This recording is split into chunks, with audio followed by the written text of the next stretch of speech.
मित्रों नमस्कार। नमस्कार। मैं आज बैठा हूँ श्री सुरेश चंद्र जी करमरकर। दुनिया भर के लिए ये सुरेश चंद्र जी करमरकर हैं, सेवानिवृत्त प्राचार्य हैं, लेकिन मेरे लिए मेरे सुरेश दादा हैं। ये मेरा अभाग्य है, मैंने कोई इनके प्रति ऐसा कोई अपराध किया होगा कि ये मुझे विष्णु जी कह के संबोधित करते हैं और मैं विष्णु सुनने को तरसता रहता हूँ। उम्र अभी इनकी 80 बरस में इन्होंने प्रवेश किया है और 17 बरस पहले ये सेवानिवृत्त हुए थे प्राचार्य पद से। इनकी ये इन्होंने एक बार जिक्र किया था कि मैं विदेश यात्रा गया था, इन्होंने वहाँ के संस्मरण सुनाए थे। तो आज मैं अपनी चैनल के लिए आपके लिए इनसे कुछ बात कर रहा हूँ, इनसे कुछ सुनने की कोशिश कर रहा हूँ। उससे पहले आपसे निवेदन है कि कृपा करके इस यूट्यूब चैनल मेरा जो बैरागे की बातें हैं, इसको आप बड़ी मदद कर रहे हैं, बड़ी कृपा बरसा रहे हैं, फिर भी निवेदन कर रहा हूँ इस चैनल को सब्सक्राइब कीजिएगा, करवाइएगा। इस वीडियो को, सुरेश दादा के इस वीडियो को जरूर लाइक कीजिएगा, साझा कीजिएगा, टिप्पणी कीजिएगा और बताइएगा कि सुरेश दादा की बातों से आपको कैसा लगा, इनका आपको इनसे क्या संदेश मिला। दादा बड़ी कृपा आपकी कि आपने वक्त निकाला मेरे लिए, मेरे चैनल के लिए। आपने एक बार जिक्र किया था कि आप विदेश यात्रा पर गए थे। जी। क्यों गए थे आप वहां पर? मेरी पुत्री और मेरे दामाद लिसेस्टर लंदन के पास में है, वहाँ निवास करते हैं और वहीं उनका जॉब है। वो कब से वहां पर बसे हुए हैं? 2006 से। 2006 से। अब उनके आने की कोई संभावना है भारत? नहीं, दोनों वहाँ के नागरिक बन चुके हैं, उनका बालक भी नागरिक बन चुका है। ओहो, तो परमानेंट पीआर में उनको पीआर मिल गई है, परमानेंट रेसिडेंसी, स्थायी नागरिकता मिल गई, जी हाँ, स्थानीय आवास, जी है ना। दादा कैसा लगा आपको ये जानकर के अब आपके बच्चे, आपकी बेटी, आपके दामाद, आपके नाती अब वापस यहाँ नहीं आएंगे? कैसा लगा आपको जानकर? ऐसा है विष्णु जी, कुछ बातें ऐसी हैं जो यहाँ है वो वहाँ नहीं है, और जो वहाँ है वो यहाँ हो ही नहीं सकती। आप कब गए थे, कौन से सन में गए थे? मैं 2015 में गया था। 2015 में गए थे। तो यहाँ में और वहां पर मोटा अंतर क्या है? बहुत सूक्ष्म अंतर, बहुत अंदर गहरे में नहीं जाना हमें। हाँ। और जो मूल जिज्ञासा है कि हमारे बच्चे वहां जाने के बाद में लौट के आना पसंद नहीं करते, वहीं रह जाते हैं। आपको यदि कुछ अपने अनुभव के आधार पर आप बताएं तो बताएं। ये वास्तव में बड़ा चिंतन का विषय है और चिंता का विषय भी है। जी जी। चिंता का इसलिए कि जब वृद्ध माँ बाप होते हैं तो उनके बच्चे दूर रहने के बाद वो अपने आप को असहाय महसूस करते हैं, और चिंतन का विषय यह है कि आखिर वो बच्चे यहाँ आते क्यों नहीं है। इस बात का मैंने वहाँ निरीक्षण किया तो पता लगा मुझे कि एक तो वहाँ पे ईमानदारी उन लोगों में कूट कूट के भरी हुई है जी। दूसरा, वो समय के बहुत ज़्यादा पाबंद है जी। तीसरा, किसी अच्छे काम का वो अप्रिसिएशन या प्रशंसा करते हैं। इसके लिए मैं आपको कोई उदाहरण दूंगा। जी जी जी। पहला उदाहरण यह है जी जी कि वो समय के बहुत ज़्यादा पाबंद हैं। जी। द्वितीय विश्व युद्ध के में जो इंग्लैंड के लोग शहीद हुए थे जी, उनके स्मरणार्थ एक शोक सभा और श्रद्धांजलि सभा लिसेस्टर में रखी गई थी। जी जी जी। समय था लगभग 7:15 पे कार्यक्रम शुरू होना था जी, और हम लोग 7 बजे वहाँ चले गए। अच्छा।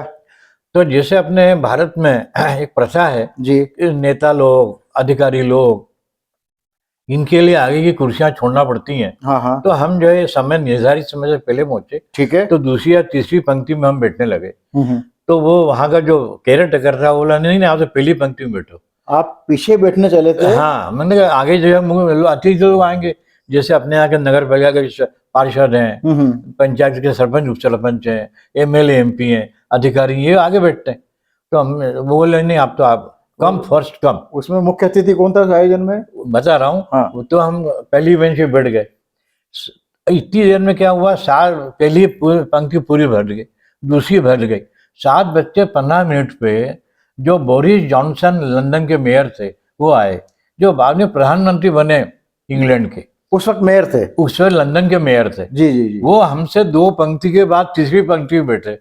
अब हम बड़े असमंजस में, यहाँ तो हमारी आदत पड़ी हुई कि MLA MP मिनिस्टर नेता पत्रकार अधिकारी ये आगे बैठे, हम पीछे बैठे। वहाँ वो लंदन का मेयर पीछे बैठा हुआ, हम लोग आगे बैठे हुए। मुझे बड़ा आश्चर्य हुआ। मैंने मेरे दामाद संतोष जी से पूछा जी, वो बोले कि सर यहाँ पे टाइम की बड़ी पाबंदी, जो टाइम पे आ गए वो टाइम पे आ गए, कम फर्स्ट कम कोई भी हो। दूसरा इसका मतलब आपको कि VIP संस्कृति नहीं है ही नहीं, है ही नहीं। मेयर आया और मेयर तीसरी पंक्ति में बैठा है, जो बाद में प्रधानमंत्री बना। फिर मैंने सुना, मैंने अभी जब वो उनको हटना पड़ा और ऋषि सुनक प्रधानमंत्री बने, तो मैंने सोचा कि इनके ऊपर शायद करप्शन के चार्जेस होंगे। मुझे जब पेपरों में 3-4 पेपरों में मैंने पढ़ा, आश्चर्य ये हुआ कि वो आदमी मात्र इतना झूठ बोला कि कोरोना के दौरान मैंने अपने घर पे पार्टी रखी थी, ये उसने नहीं बोला कि नहीं रखी थी, जबकि रखी थी। मात्र इस बात पे उसको प्रधानमंत्री पद से हटना पड़ा। हमारे यहाँ तो अरबों खरबों के घोटाले करने के बाद नेता लोग चुनाव में खड़े होते हैं, मस्ती छानते हैं। मतलब मैंने कानून का शासन, लॉ बाइंडिंग है वो, लॉ बाइंडिंग, कानून से बंधे हुए लोग हैं। दूसरा जो है जी, उन लोगों में आज भी पुस्तकें पढ़ने का बड़ा शौक है। जी जी जी जी। हम जो है टीवी, इंटरनेट, मोबाइल के पीछे हमने किताबें छोड़ दी, किताब कल्चर हमारा खत्म हो गया। जी हाँ। वहाँ मैं अपने पोते को केवल्य को, जो 5 साल की उम्र का था, उसको लेके जाया करता था। पोता अपन मालूम है, अपन नाती बोलते हैं। नाती लड़की का लड़का नाती। नाती। उसको उंगली पकड़ के लाइब्रेरी पास में थी, वहाँ जाता था। जब पहले दिन में वहाँ गया जी, एक मैडम बाहर आई, बोले sir please hand over the child to me. अरे मैंने कहा please hand over the child to me, बच्चा मुझे दे दीजिए। हाँ, अरे मैंने कहा ये क्या चक्कर है भाई जी, बच्चा इसको क्यों दे दूं, मुझे बच्चों को लेके आया हूँ। नहीं, बोले सारा घबराइए मत, यहाँ जितने ग्रैंड फादर्स ग्रैंड मदर्स आते हैं अपने पोते पोती नाते नाती को लेके आते हैं, वो उनको अखबार और किताबें पढ़ने नहीं देते जी, तो उनको डिस्टर्बेंस होता है। इसलिए हम क्या करते हैं, उनके लिए हमने प्ले स्कूल रखा है यहाँ पे। पहले आपको विश्वास में होता, आप देख लो। मैं उस मैडम के साथ गया वहाँ, उस बड़ा हॉल 15x20 का, छोटे बच्चे खेल रहे हैं, गुड़िया से, कार से, मोटर से, हेलीकॉप्टर से, सब खिलौने रखे हुए। लाइब्रेरी में बच्चा घर, लाइब्रेरी में बच्चा घर, बोले मात्र इसलिए कि ग्रैंडफादर ग्रैंड मदर को पढ़ने में ये बच्चे तकलीफ न दें। इससे आप अंदाज लगाइए ये कॉन्सेप्ट हमारे यहाँ कब पैदा होगी। जी जी। मैं रतलाम में तो 1 वाचनालय था, 2 वाचनालय थे, वो बंद होने की कगार पे है। सब किताबें, सही किताबें पढ़ना बंद। दूसरा, वहां पे जो लाइब्रेरी में अखबार आते हैं, लगभग पूरे विश्व के अखबार आते हैं। हमारे यहाँ तो हम 3-4 अखबार पढ़ के पेट भर जाता हमारा। जी जी जी। वहाँ इतने शौकीन लोग हैं पढ़ने के।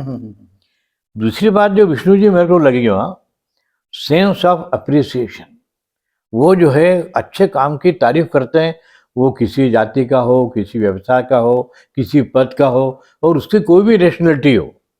मेरी डॉटर वहाँ पे बड़ी फूड कंपनी में ऑडिटर है, उस वक्त थी, अब नहीं हो, अब उसने दूसरा जॉब चेंज कर दिया। जी जी। तो ऑडिटर होने से उसको जो माल सप्लाई होता था उसको वो सूंघा करती थी, देखा करती थी कि अप टू द मार्क है कि नहीं। मतलब जो सामान खरीदती थी, नहीं खरीदती नहीं, सामान जो ट्रांसपोर्ट के लिए जाता था, अच्छा, वो उसके पास से जाता था। ये एक तरह से क्वालिटी कंट्रोलर प्लस ऑडिटर ऐसी थी।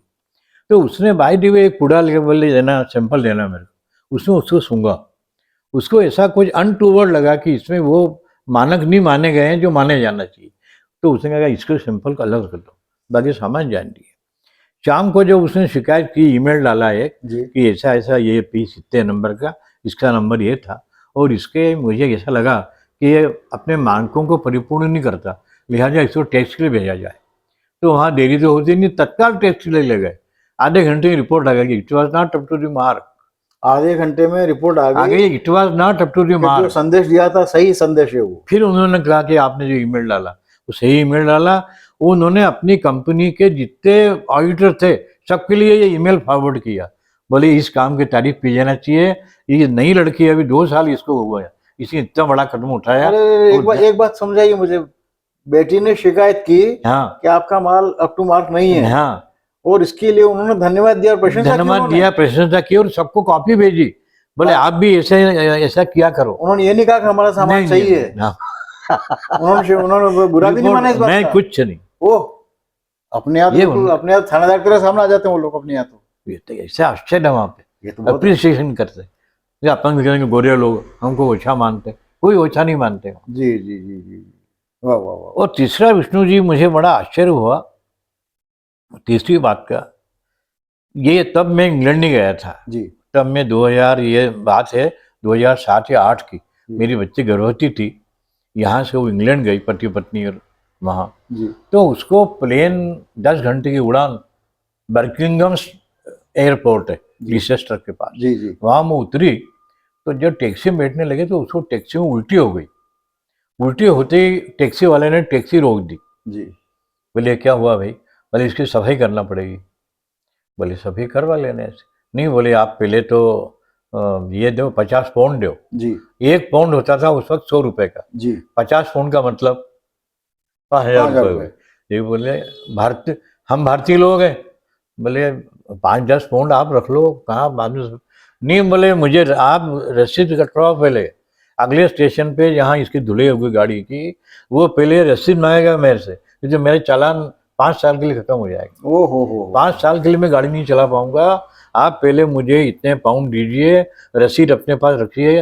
वो क्लीनिंग स्टेशन वाला जब साफ करेगा इसको, वो बैक्टीरिया से रहित करेगा, वो तब करेगा जब आपकी रसीद देगी। ये तो मुझे अलग फाइन कटवाना है। आपकी इस बात को मैं यूँ कहूँ कि बेटी ने रिश्वत देने की कोशिश की है ना, नंबर 2 में मामला सुलटाने की कोशिश की। भाई 5-7 पाउंड में काम हो जाए, अपने भारत में क्या होता है। और वो तैयार नहीं हुआ, नहीं, उसने पूरे पैसे लिए, रसीद ली, रसीद दी, तब जाके और 2 किलोमीटर पे वो क्लीनिंग स्टेशन आया, उसने तत्काल रसीद लेके गाड़ी साफ कर दी। ड्राइवर का मालिक देखने वाला कोई नहीं, कोई कुछ। ओहो, ये तो बड़ा अद्भुत सुना है आपने। उसके आप और हम होते से समझौता कर लेते अपन तो। अपने यहाँ तो मैं आपको बताऊँ, समझौता बुरा मत मानना विष्णु जी, आप और हम दोनों रतलाम के हैं। मेरे यहाँ एक कारपेंटर काम करने आता था, उसने कहा, मैंने कहा तेरा लड़का क्या करेगा, बोले बाबूजी अब सुतारी काम चलेगा नहीं।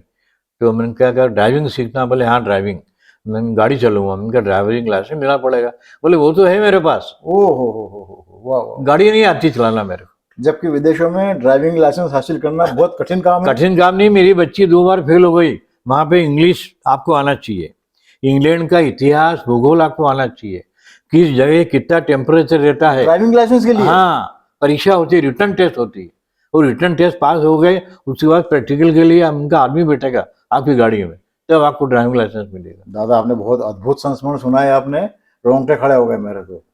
तो ये जो है, ये बातें अपने यहाँ किसी को कहो कोई मानेगा भी नहीं, शायद इसलिए हमारे बच्चे यहाँ आना पसंद नहीं करते। और दूसरा उनका एक काम और अपने यहाँ जो है साइको फेंसी है। साइको फेंसी का मतलब जूते उठाओ संस्कृति, खुशामद करना। हाँ, खुशामद करना, अफसर को रिश्वत देना, चरण वंदन, कभी मिठाई ले जाना अफसर के यहाँ, उसको नथिंग, न कुछ भी। आप काम करो और प्रमोशन लो। दादा भगवान आपका भला करे, बहुत बहुत धन्यवाद। आपने बहुत ही रोमांचक संस्मरण सुनाया। अब मैं 2000 वापस जाऊंगा अभी मई महीने में, आपको नई बातें सुन लाऊंगा। अरे वाह, बहुत हम आपके यात्रा की शुभकामना करते हैं और आपकी सुखद वापसी की प्रतीक्षा करेंगे, ताकि धन्यवाद, बहुत धन्यवाद मेरी ओर से, चैनल की ओर से। और मित्रों, मुझे लगता है आज आपको बातें सुन के अविश्वास हुआ होगा, अजीब लगा होगा, लेकिन ये कल्पना आपने जरूर की होगी कि भगवान, ये सब कुछ हमें हमारे भारत के बारे में सुनने को मिला। क्या बात है, ये सब हो सकता है बशर्ते आप हम चाहें, क्योंकि देश के नागरिक ही देश को बनाते हैं, और हम अपना देश कैसे बनाएं ये फैसला हम ही करेंगे। बहुत बहुत धन्यवाद। चैनल के साथ बने रहिए और फिर ऐसे किसी अच्छे, रोमांचक, सुखद, अविश्वसनीय संस्मरण के साथ आपके पास हाजिर होंगे। तब तक के लिए धन्यवाद, नमस्कार। मैं विष्णु बैरागी और दादा सुरेश दादा, बहुत बहुत धन्यवाद, बहुत बहुत।